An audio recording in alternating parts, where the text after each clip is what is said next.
نو یو مسله دا د خلک تپوس کوي چې په محرم کې واده کولای شي کنه شادي کول یا دغه رنګ بل د خوشحالي سکار کول د دکان افتتاح کول دا غیر لپاره مټي تقسیمول یا دغه رنګ بل د خوشحالي سکار کول کې دن کول او دغه رنګ رشتہ کول نو عزتمندو چې کله الله رب العزت قران پاک کې دا او فرمایل چې دا میاش ما برکتی پیدا کړی منها اربعه حرم وې سلور میاشتې ما ډېر د حرمت والا پیدا کړی ډېر د عزت او د برکت والا پیدا کړی نو مطلب یې څه شو چې د برکت په وخت کې ته کار کې نو ستا په کار کې به برکت راځي نو کته الټه داسي وي چې په دې ټیم کې برکت نشتا هم ګناګارېږي کته وی چې په دې ټیم کې عبادت نشته هم ګناګارېږي کته وی چې په دې ټیم کې د خوشحالي کار نشي کولای هم ګناګارېږي ځکه الله وی ما پکې برکت اچولې نو مطلب دا دی چې څوک د محرم په میاشت کې موږ کوي دته ډېر ثواب ملويږي که څوک د محرم په میاشت کې روزه نشي دته به د عام میاشتو په مقابله کې زیات ثواب ملويږي ځکه الله وی دا ما زیات برکت والا پیدا کړی دغه شان نکاح کولم عبادت دي زمون مسلمانانو د پاره نکاح کول عبادت دي کنه دي دي من نکاح د عبادت په دغه باندې کو نیت باندې کو نو عزتمندو چې نکاح عبادت شو او الله وی چې محرم میاش ما د برکت پیدا کړی دا نو مطلب دا شو چې د نکاح عبادت ته په محرم کې نو د نور میاشتو نه بدر زیات ثواب ملويږي د رمضان میاشت کې زیات ثواب به ملوي ځکه ډېر برکتونه میاشت د ذل حج میاشت کې دا به درته زیات ثواب ملويږي ځکه نبی اسلام خپل د حج میاشت کې نکاح کړی ځکه دا برکتی میاشت دي ذی-قعده دا بل میاشت رجب بزرګه میاشت دا سلور میاشت بزرګي دی یو سره رمضان دی ځان له فضیلت احادیثو کې راغلي ځکه کې قران نازل شوی نو دی وجه نه عزتمندو دا ویل چې په محرم کې نکاح نکېږي یا محرم کې نکاح تړل ګناه ده دا خبره غلطه ده ځکه برکتی وخت کې او برکتی میاش کې برکتی کار کول برکت لري ثواب لري بل خبره دام دا چې د علی رضی الله تعالی عنہ د فاطمه الزهرا رضی الله تعالی عنها سره نکاح هم د محرم میاش کې شوی ده یو قول مطابق د سیرت کتابونو لیکلي نو دی وجه نه عزتمندو ها دا ځان له خبره ده چې د کربلا یو واقعا په سن 61 کې محرم کې شوی ده نو دا غي مونږ ته دکم دی دردم دی خفم یو چې د نبی عليه السلام نو سه شهید شوی دی خو یو طرف ته کته وګوري چې د نبی عليه السلام نو سره ظلم شوی دی نو بل طرف ته عزتمندو د نبی علیہ الصلوۃ والسلام نوسیته شهادت ملو شوی دی یو انسان ته چې شهادت ملاویږي نو یو کس خو ظالم شي خو د دې بل خو مرتبه ډیره اوچته شي تا یو انسان ملکو نو ته قاتل شوی ته ظالم شوی خو هغه سره هغه شهید شو هغه د الله په نس مرتبه نور اوچته شو نو د حسین رضی الله تعالی عنہ د شهادت د وجینا د حسین رضی الله تعالی عنہ درجه نور موچته شوی دا ځکه نبی علیہ الصلوۃ والسلام ته پته و چې زمان وسیب شهید کی الله ورته د وړاندې نه خودلی روایتو کې راځي نبی علیہ الصلوۃ والسلام یو ځل را پاسې د ډیر زیات پریشان او په خوب کې نو ام سلمہ رضی الله تعالی عنها ته تاسو کو شه رسول الله ډیر پریشان دا ولی او بعض روایتو کې راځي چې ګیرم خړه پړاوه ویل ما خپل نوسی اولیدلو چې هغه شهید کیږي نو نبی اسلام خو خپل نوسی ته هیڅ کلم داونه ویل چې ځان ساته او خیال کوا چې تاسو دې من لګي ځکه نبی اسلام دم پته و چې دا زمونږ د خاندان لپاره شهادت د اعزاز خبره ده شهیدان چا کی نو دی وجنه شهادت من وجهن د یو طریقین د خوشحالي خبره ده په کوم قوم کې چې شهیدان یې غخپای که خوشاله خوشحاليږي یار زمون قوم کې شهیدان دي نو دی وجه نه عزتمندو ماتمونه کول او دا رنګ دا ډیر زیاتې چغي سوري وال او ځان له تکلیف ورکول دا نبی علیہ السلام منع کړی دي چې دا څه باندې کې جړه جایز ده انسان ته یو غم تازه شي جړی هر وخت جړلې شي خبره دا رحمت ده خو شق جیوب چې سړی ګریوانونه شری او دا غرنګ په وخت باندې سپېړې وای نو په دې باندې لعنت راغلی دا باندې کې تکلیف به د ځان لنه ورکی نو بهادر قومونه په شهیدانو باندې فخر کوي چې زموږ قوم کې شهیدان دي زموږ د پیغمبر نو سه شهید دی اوس ګوره د نبی رسول الله زامن وشتا خدایي نمونه چاله دومره نه ورسي ځکه په خپل وفات باندې خپل مرګ باندې مړ شي حسین خلق پیژني نو داغه د شهادت ته وجې نه پیژني حسن رضی الله تعالی عنہ خلق دومره نه یادای ځکه حسن رضی الله تعالی عنہ په خپل طبيعي مرګ باندې مړ دی نو حسن رضی الله تعالی عنہ دومره نه یادي حسین ډیر یادېږي د وجې د شهادت نه شهادت یو ډیګری ده شهادت یو اعزاز دی شهادت یو گریډ دی شهادت یو انعام دی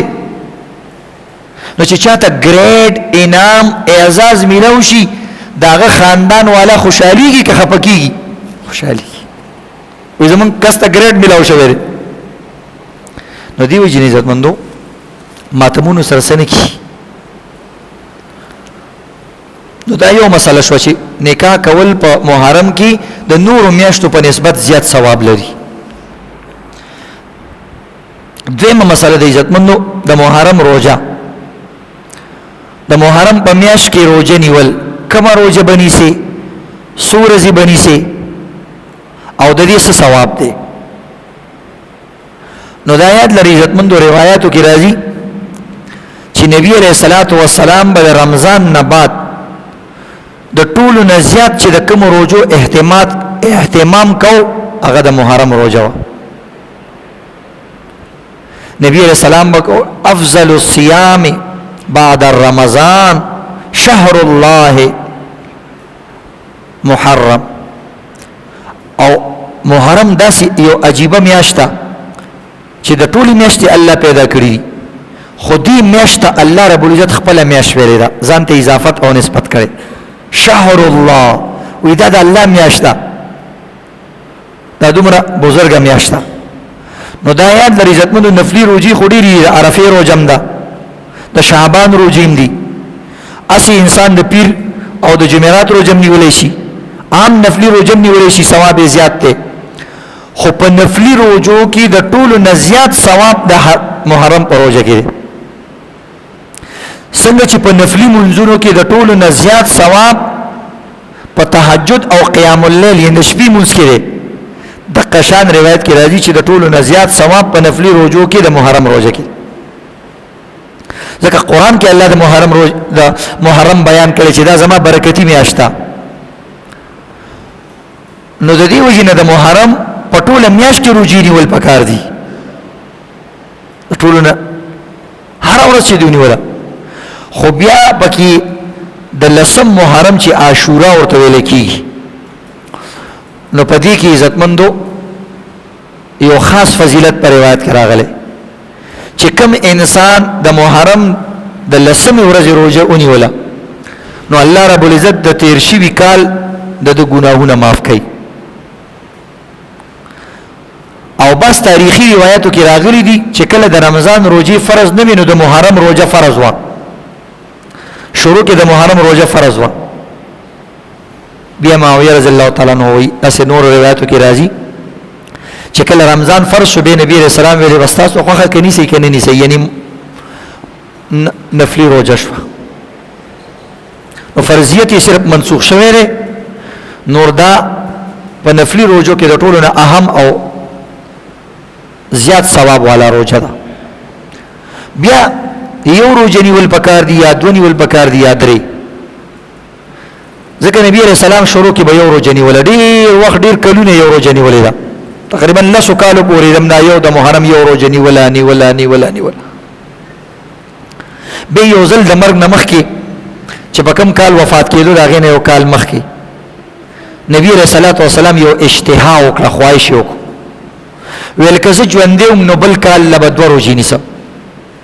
دا یو خواهش اظهار وکړه د دې وجه نه بعض عالمان وایي چې دوه روزي نیول بهتر دي، یو روزه نیول جایز دي. بعض روایتو کې راځي نبی اسلام یهودیانو سره مشابهت مکوئ، دوه روزي نیسئ. نو دې وجې نه بعض وایي چې یو روزه ونیسي نو دا به مکروه ده. خو اوس یهودیان روزي هم نه نیسي، دویم دا نفلي روزي دي، نو دومره سختی پکې نشته. دې وجې نه انور شاه کشمیری رحمه الله فرمایي چې کوم انسان 3 روزي ونیسي د محرم، د 9 تاریخ، د 10 تاریخ او د 11، ځکه یو روایت کې راځي چې یو روزه دې مخکې نیسه، بلکې راځي چې وروسته نیسه. نو مخکې وروسته چې دې ونیسي دواړه، نو 3 روزي چې څوک ونیسي دا د ټولو نه بهتر ده. او چې کوم انسان یو ته مخکې ونیسي یا یو ته وروسته ونیسي، یعنی د 9 محرم او د 10 محرم، یا د 10 او یا د 11 دا دوا، که مخکې تی نیسي د دغه که وروسته تی نیسي یو، نو دا دویمې درجې روزه ده افضلیت کې. او درېمه درجه بیا دا ده چې سړی یو روزه ونیسي، دا هم جایز ده. په دې زمانه کې نو جوانانو هلکانو دپاره روزه نیول دا ډېره د سعادت خبره ده، که یو ونیسي یو هم دې ونیسي. اوس مسله دا ده زمونږ ملک اعتبار سره 10 محرم دی کله، نو عزتمندو زمونږ عیسوي تاریخ یا د انګریزي تاریخ ورته څوک وایي، دا یو تاریخ د هغې نه مخکې دی، یو تاریخ د دې نه مخکې دی. نو مطلب دا دی چې 10 محرم وي نو 9 اگست وي، صحیح شو. نو چې کوم انسان اوس د 9 محرم نیسي نو 8 اگست وي، یو تاریخ مخکې دی. نو چې کوم انسان 2 روزي نیسي او یو ته مخکې نیسي نو 8 اگست او 9 اگست روزه به ونیسي د دې 2022 سال محرم. که کوم انسان وایي چې نه زه یو روزه وروسته نیسم، نو بیا د 9 اگست او د 10 اگست روزه ونیسي. چې کوم انسان وایي زه 3 ونه نیسم، نو 8 اگست 9 اگست 10 اگست روزه دی ونیسي، نو د